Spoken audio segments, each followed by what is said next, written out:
everybody, and welcome back to the Night Garden. This is Newb versus Pro, where Ledge, a noob to drawing, is pitted against Vamp, his pro artist husband. Today we come to you with things. How do you know that those things are real? I know, they might have teeth. That escalated quickly. Everything can bite you. Can it? Yes. Potato? Bite you. Whoa.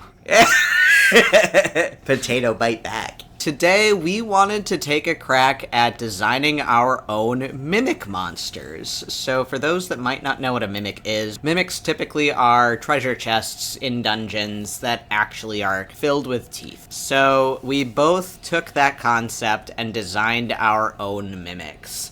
So why don't we start with me? I'm excited. Yeah. 3, 2, 1. So I started with thinking about the concept of, okay, what does a mimic entail? Like I said, a mimic is usually a treasure chest or something that somebody looks at and goes, ooh, I want that thing. I'm gonna go and grab it. Give me thing.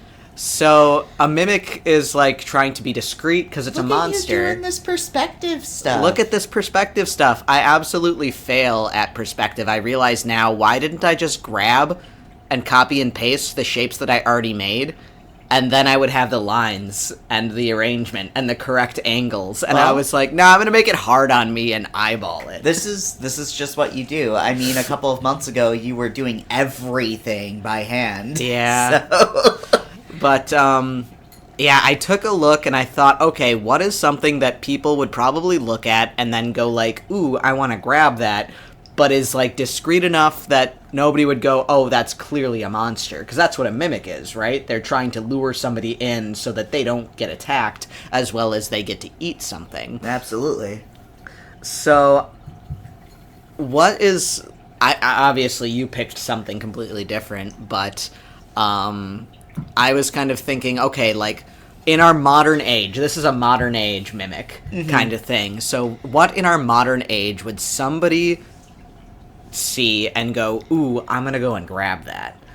And I was thinking about, around here, people drop stuff on their curbs, curbside discount, and are like, hey, here's something on the curb, pick it up because I don't fucking want it anymore.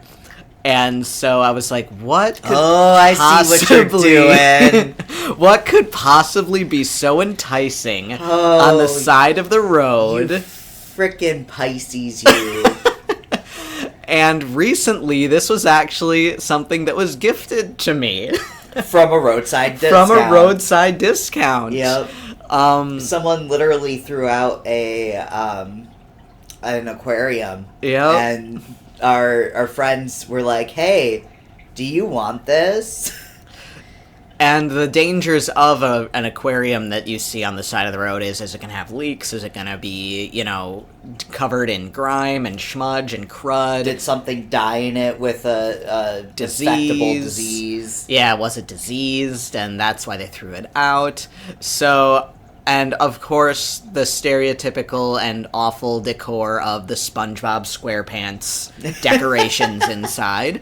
Oh, man, I just noticed the eyes you drew in. Yeah, I drew in eyes and a little nose because there's, at least if you look at my fish tanks, there is a lid on it that has a little handle out there. And I was like, okay, so what can I put on here that can kind of denote a face, but also isn't super, noticeable as a face? And so I was just kind of like, here we go. And so the shapes in this were just squares in terms of stuff, and I think in the end I almost made the right angles, but clearly not. Your back corner, it's at the top is too high, but otherwise this is really good for eyeballing it. Yeah. And that's kind of one of the things, is, I know that you hate perspective, and that you really haven't played around with putting grids down. For the most part, at this point, I just eyeball things, too. But I kind of know my perspective points and stuff. Mhm. Like I can follow it because I know where they are. And, like, what's more enticing on the side of the road than a big fish tank, but also one that's equipped with everything you need? Absolutely. It's got the filter, it's got the light, it's got a lid. With a 50-gallon tank, you're spending like $400 to get that started. Oh, yeah, it's so expensive. Yeah. This is looking really good. One thing that I will critique a little bit here is that your filter stem is creating a tangent with that corner. I know, I knew you were gonna say that, and I was like, you know what, this is a tangent, but I can't move this filter because I hate this filter. I like how you're like, I know that you're gonna hate this, but I'm gonna do it anyway. Yep. Just to annoy you. Thanks. And one of the things I figured about a mimic is I didn't use any reference for SpongeBob's house, I didn't use any reference for Gary, I didn't use any reference for Squidward's house either, because I was like, you know, a mimic, it's not bad something about a mimic should look a little bit off. And so the colors and the shapes. I don't think that Squidward's house has the nose, if I remember correctly. But that's not bad for doing it from memory. Yeah. And so I was just kind of like, you know... Oh, I kind of liked the bigger plug, actually. I liked your first sketch on that better. So yeah, I've got the... I love the nose, honestly. The nose is really great. The idea to turn the little handle into a nose was really amusing to me. But yeah, here is where I'm like very knowingly going, yeah, my angles are fucked. I don't know what to do about that. There's nothing at this point. Once you get to this point, it's really hard to fix things. It's better to take a little bit longer on your sketch to fix things in order so that your line art and stuff, when you've actually like made things nice and prim and proper, goes a lot faster. Yeah. That's the point of a sketch. A sketch is meant to be messy. Mm-hmm. So. Yep. And then I'm just right away throwing down simple colors and all that stuff, so... Yeah, I will say I was very, in some ways, proud of this one, but in other ways it feels like I'm doing a lot of cheating by using, like, shape tools and things like that. That's not cheating. No, you know what's cheating? Cheating is tracing. Cheating is using certain generative tools, you know, like, if you're using a shape tool, it's exactly the same as using a stencil when you're doing something, traditionally, and it's exactly the same as using, like, when you're using masks, it's the exact same idea as using, like latex masking in watercolor, or like taping down a piece of paper in the areas you don't want to cover, those types of things. These types of tools exist digitally because they're based on the idea of something being done traditionally as a method. Like, people didn't just freehand everything tits to the wind, you know? Like, it's you have rulers in place. They literally even make French curve stencils for, like, making those ornate, like, Rococo style things. So that they can be French. No. But my point is, use your tools. Even if you're working traditionally, please use tools. They're there to make your life easier. It does not make you a better artist to not use a tool available to you. Yeah. This one and the... Yeah. I think that it is kind of that feeling like, oh, I should be good enough to make a straight line. Oh, I should be good enough to make a square and make a cube and all that stuff. But, like, yeah, is that working smart or is that working hard? Well, and that's the thing. You can make a square. You can make a circle. You can do those things. But it'll take 70 tries. So, like I literally am dealing with this in one of my client pieces right now. So, like, I have a client who has asked me to make a bunch of environments. And one of these environments has a lot of curves and, like, layered stills and, like, ornate pieces to it. So, literally what I've been doing is I've been making a circle with my ellipses tool and warping it into the perspective to make my circle windows. And then, you know what? I copy that circle, and I paste it, like, 3 centimeters to the left, and suddenly I have a window. Sure. So, like, if I did that by hand for every single window, this thing would take me 50 hours instead of 20. Right. So this is where I kind of get, like, hey, I'm actually a little bit impressed by my concept here, because I was like, okay, I've got the glass here, so the glass isn't going to be just clear. Right. And so I was like, all these things need some color, so I put it down as a transparent piece. Yeah. And then added in these colors of, like, okay, sand, and I was gonna try to maybe do, like, rocks and make them, like, the obnoxious colored You didn't want to repeat neon of rocks, the Skittles? but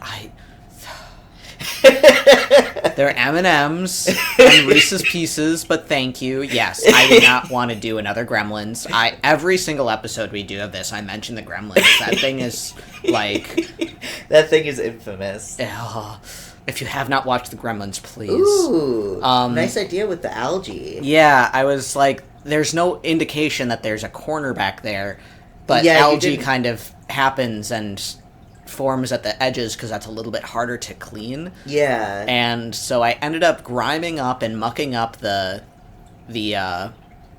glass on this, and... That's really cool. That's a smart way to solve that. Because I was surprised you didn't put a corner indicator back there in your line work, but also I understand because, like, you wouldn't want it pitch black the way the rest of your lines are. Yeah. Because it's through the glass. So I could have been done here, but... But you wanted to add...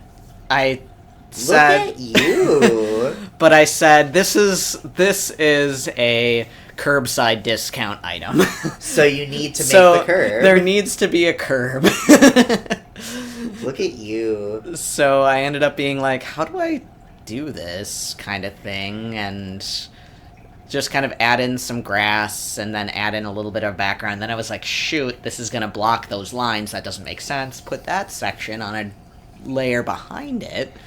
And then, I made this side kind of a little bit higher, and that side higher there too. You need to be able to see the grass behind it. Look at you! I'm so proud of you. This is so cool. And I wanted to copy and paste the entire thing and then edit it and draw the lid open with, like, teeth visible and stuff. Right. And the cord was originally going to be the quote-unquote tongue. Okay. That would drag somebody in and pull them in and eat the person. You know, it's funny because we did 2 completely different concepts, but we had similar ideas and execution. That came out really nice. I wish you had done a little bit more in the background. Like, I like that you did this indicator of it being on the curb, but the fact that it just kind of fades to white makes me sad, because you did such a good job on this. I like the grass. I honestly like the algae the most. That's my favorite aspect of this. It's really cool that you played around with transparency for this to get your colors, because that's a really smart way to do that, because it's pulling on all of the colors that you have in the background. And I realize now I didn't shade, like, any of the stuff in the tank. You didn't, but you typically don't. Like, you didn't shade anything here, really. No. So, and you typically don't. That's something that you tend to skip. But... It's just hard, and then, like, you can overshade or undershade, and then everything looks even worse than the before when you didn't shade it. And that goes into being confident and knowing what you're doing, and we haven't really talked at all about figuring out what those values are or anything yet. I've just told you the simplest way to add shading and highlight. This looks great. You did a great job. Thank you. And I really like the concept. I wouldn't have thought of a fish tank. Because it was either going to be the fish tank, or it was going to be a grill. Okay, yeah. Because around here, people throw out gas grills, people throw out wardrobes, entertainment centers a lot on the curbside. Those are, like, some of the most common things. Fish tanks, not as much, so it's more likely to draw somebody, and it's drawing a very particular kind of somebody, so not everybody's going to be flocking to it right away. And now we get to watch you. Okay. 3, 2, 1. Okay, so with me, I was thinking of what people typically grab in their day-to-day that they don't really, like, look at too often. So I was thinking, okay, what do I do? Because I work from home. You know, I'm a freelancer. And one thing that is completely like necessary to my day-to-day work is my headphones. You know, I take meetings. You know, I have to help with certain events and things like that. So I did a set of headphones for my mimic. Huh. And this is me just kind of coming up with some different angles, figuring out like what I really wanted to do. Just kind of concepting like, okay, what's this thing going to look like? Right. So I did a couple of those first two were just some studies that I did of my headphones sitting next to me, and then this one is my actual design. I have a pair of skull candies, not sponsored, hashtag. But they have this cute little skull on the side, and I was like, alright, I need to put that on because that's perfect for a mimic. So, you know, again, not sponsored, but, you know, skull candy, the vibe was right. Yeah, I can see that. So, I did do a mistake while I was doing this as well, and I'll talk about that later when we get to it, but this is now me just trying to eyeball my perspective and get this to really look like it's sitting on a desk or of some sort. And you can see, like, I transformed it a couple of times, and yeah. So I wasn't thinking of the cord as a tail so much as like a hand.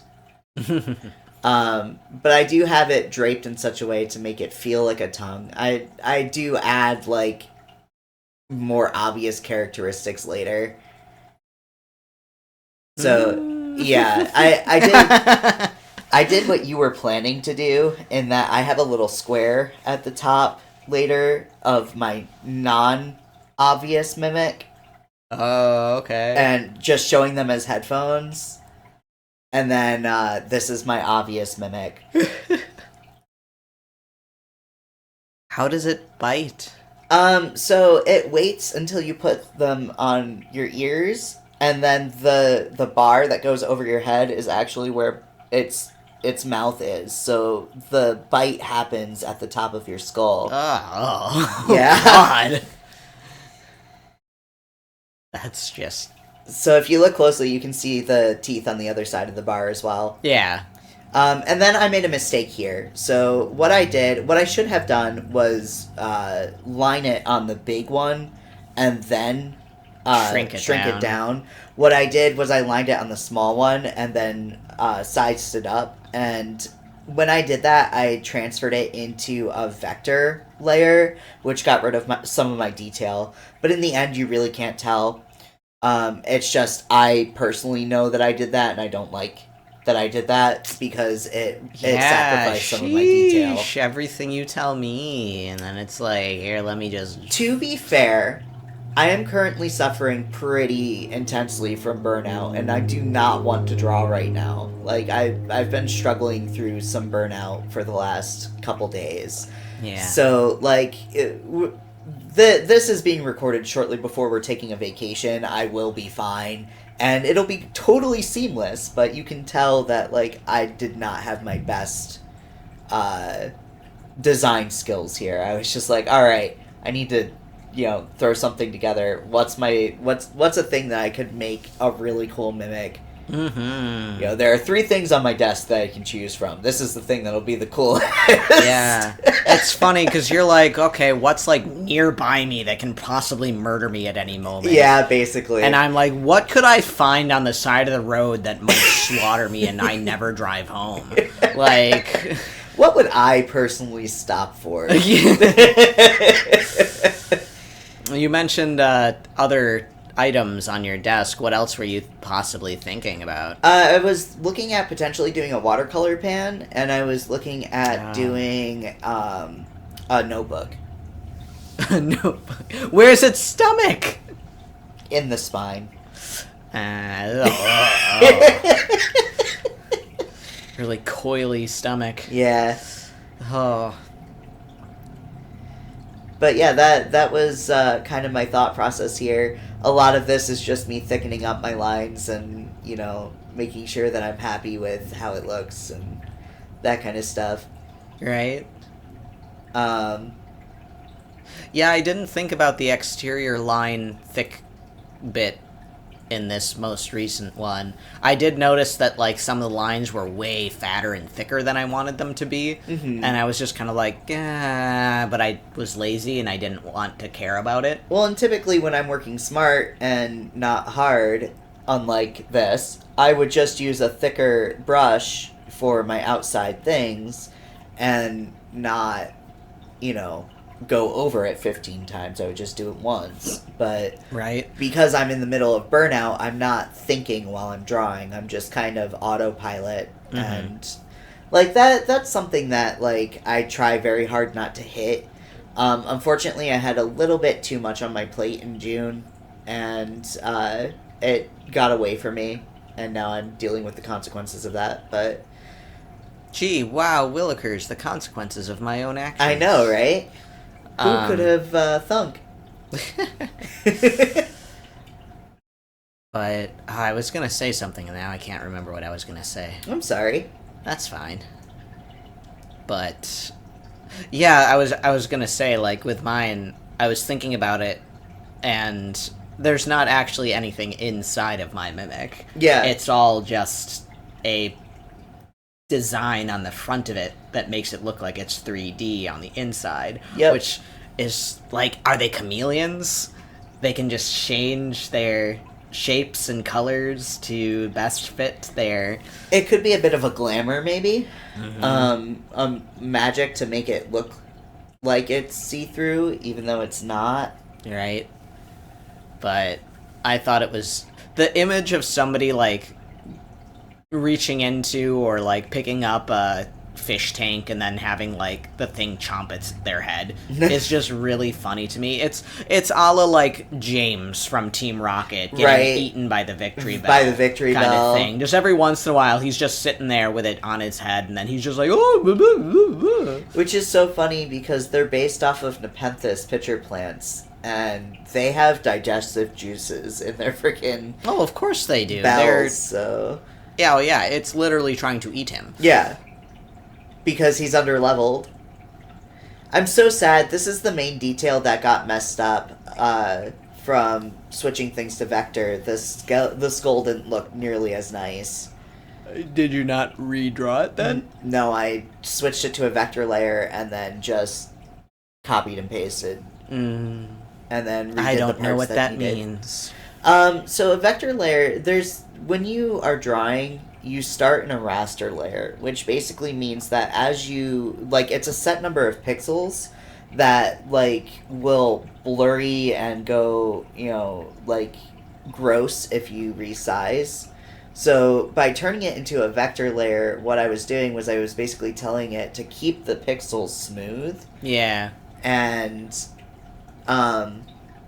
because I converted it from a raster to a vector, you can see that, like, there's some jaggedness to the lines and stuff. Yeah. I fixed that later with a smoothing filter. And this is not something that I would do in, like client work. Like, I would redraw it if it was client work. But because this is something fun, I was like, I'm not spending all that time redrawing this. And it was such a small detail, too, that I'm surprised you didn't take the time to... It felt like a chore to me. Yeah. And that's because of the burnout. So, like, rather than fight myself, I just kind of went, all right, well, I'm gonna, make this look as good as possible with what I've got, and I'll wind up polishing it with the color and stuff. So, yeah, I just kind of did a new layer, and started drawing the new parts so that I didn't mess with the line art worse than I already had. This tongue was really fun to draw. Yeah. Yeah, I like those teeth. Thank you. Teeth are really fun to draw. Ew, it's all lumpy. It sure is. Gross. And I'm just deleting all of the lines except for the thing in front of the tongue. And Yeah, the chord there was kind of weird. And Yeah. then it's like, okay, it is in front of it. I like your eyeball here, where it's like kind of a lot more discreet. Yeah, as it's coming out of the seam. foam of the ear cushion. Yeah. Recently, I actually replaced the ear cushions on my headphones to avoid getting a new pair, and it was surprisingly easy. But before I had replaced the foam, all of the pleather had come off of my previous foam pieces. So, like, it was just like this exposed yellow cushion, and I was like, alright, that gave me the idea for the color for this. See, it's so interesting to see the teeth up on the headband, because I would have expected the eyes to be on the headband, and then the teeth being in the spots that, like, clamp together and close. One of the rules of design is to subvert people's expectations a little bit. So, like, yeah, people don't think of the headband being where the mouth would be, you know, and that's what makes it interesting. It's like, this is something that startles you a little bit because it's not what you're expecting, so... Yeah. Yeah. And if you'll notice, the color that I'm using... Fill tool, hey! There you go. I'm burnt out. But if you notice, the color that I'm using is not a pure black. It's a dark purple. One of the other things that is really important when you're doing stuff like this is to not go full black. Because then you can see your shadows, and also, like, nothing in real life is ever 100% black. Like, if you were to color pick something, it'd be like a dark green or a dark blue or something. So you always want to add a little bit of color to it. Mm-hmm. Similar to what you said about nothing should ever be pure white. Exactly. So right here, I'm going about as lazy as I can. I started with my darkest color, and now I'm just going in with a textured soft brush. Yeah, to make some shadows. Yep. Ooh. And I do, like, refine this later. This is just, like, my starting point. Those are really nice shadows, though, I gotta say. Like, thank you. Just those small little bits added a lot to it. Yeah. And it was just a matter of, a couple of strokes. Yeah. That's it. Knowing roughly where my light is coming from, which I did with my... If you notice, it's a very slight gradient. Yep. On the gray at the top. Mm-hmm. That's because I was trying to figure out where my light source was coming from, so then I decided it was coming from above and to the left. Mm-hmm. And that's typically where I put my light source, because it's just easier for me. Because I'm left-handed, I tend to have an easier time working on things on the right side of the thing, because I can see what my hand is doing. So, like, I'll shade things on the right-hand side of things and have my light on the left, because then I can just kind of line what my thing is. In case you missed it, I copied my layer and I did a screen layer. So now I'm adding my highlights that way.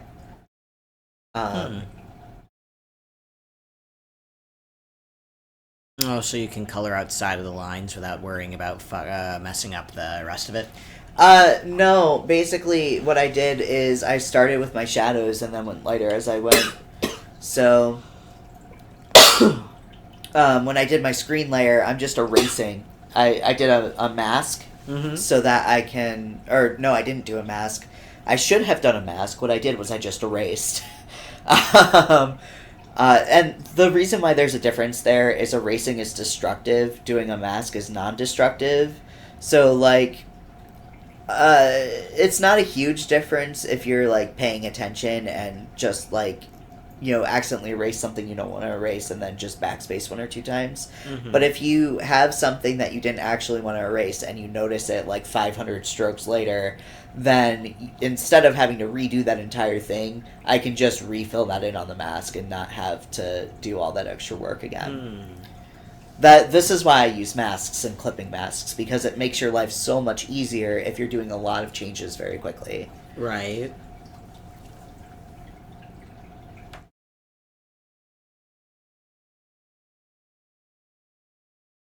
And I'm just playing with my colors a little bit there.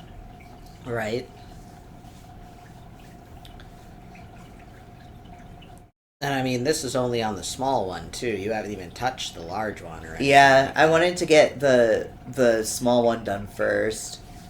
Couldn't you have colored the big one and then transferred majority of the colors into the small one? Not really, because of how I color this big one. I could have done it with the background, but you'll see when we get through it. I pretty much, because I'm burnt out. Again, don't do this unless you like prefer to work this way. But I basically did all of my coloring on one layer. Oh, jeez. Yeah. So I did all the coloring for the small one on one layer. You can see the texture in the brush that I used a lot better now that I'm zooming in a bit, and then I'm just smudging some of it out to make it look more painterly. But yeah, I basically just used a couple of different brushes, did everything on one layer, copied the layer when I didn't want to like ruin the layer, and then merged it down. Again, don't work like that. Like that was me being lazy. I didn't have the energy to like actually do things properly, even though I knew it would be better for me.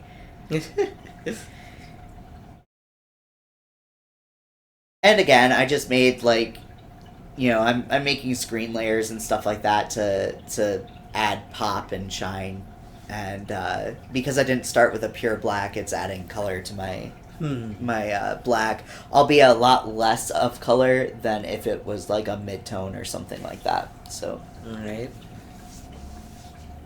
I've been obsessed with this new blend tool that I downloaded recently that looks like a flat brush, which is basically like when you're painting, it's the square brushes that are just really thin. And it gives this really cool painterly effect when I do blends and blurs. So, right. Just been experimenting with my color on things that I'm not like having to turn into clients. Yeah, I mean, learning and relearning and trying new things is the way to find a function and a process that works for you and that looks good and that hopefully takes less time so that you can be more productive and not burn yourself out nearly as much by doing the real long haul run of things. Yeah. Well, and also just knowing your limits and like knowing what type of art you want to do. Like honestly, if I'm being 100% like real with you here, I'm not very proud of this piece. This is something that I whipped out in like 2 hours, right? 2 or 3 hours. And it's not something that's like in a style that I really enjoy. It's just kind of like, all right, this is what I can whip out in like a sketch, like a refined sketch amount of time. So, like, if I were to actually sit down and do something in a style that I liked, it would probably be a lot more painterly. And, like, I'm trying to slowly push my artwork into stuff that's more stylized, because I've always enjoyed stylized things more, but lately I've just been doing things that are more realistic. So I'm trying to get to that balance. And I want to be perfectly clear here. It doesn't matter what level of art you're at, you're always learning. Art is a lifelong learning thing. Like, if you ever feel like you know everything about art, you've plateaued and you might as well stop. Because you should never feel that way.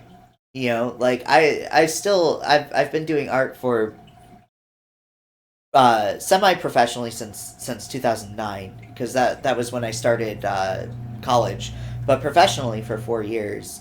So, you know, I've been seriously pursuing art for upwards of 15 years now, and I still feel like I know next to nothing compared to some people, and like there's some things that I'm absolutely an expert on that like other people, you know, tell me all the time, like, I don't know how you do things in that way. So like, you're always learning from the people around you, you're always learning from the media that you're consuming, those types of things. I like with the teeth the gradient down into the darker, like that shading method of just kind of blurring it down. Yeah, that was my favorite thing about the teeth, honestly. I had a lot of fun with this. I also added like this orange later. That's kind of like, oh, I checked my values there a bit. I added this like orange that's kind of like a tartar buildup, and that was a lot of fun to do. Gross. Brush your teeth. Yeah, this tongue, like the dark spots, looked very odd initially, and that red that you had picked looked so off. Mm-hmm. And now with all the shading and those slight shines, it's like, you. Yeah. Like, it looks textured, and that's just gross. Right.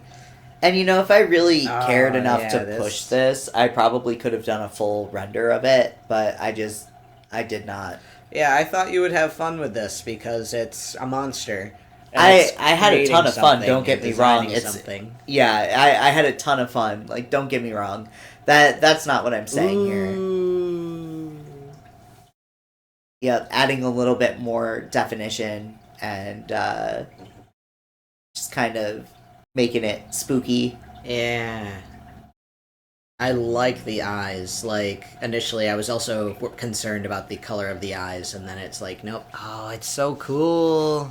It's like glaring at you upside down right now. Like, what side is up? Like, how weird would it be to have your eyes, like, sideways and then your mouth a completely different direction? Right.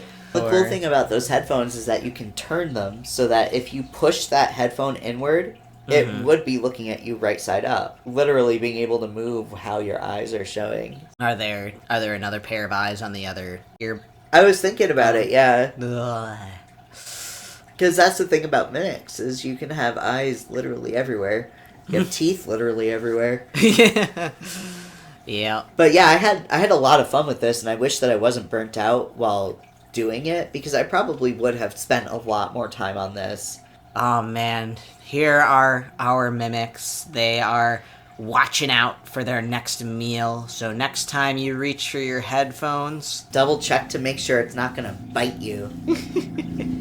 If you liked it, like and subscribe so that we can continue to grow and that more people can see our cool stuff. Let us know what you think. What kind of mimic would you see on the side road and get picked up by? You can always check out the coffee. With that, I hope that you are all taking care of yourselves. Drink your water and do what you can. And we'll be back next time. Bye, everybody. Bye!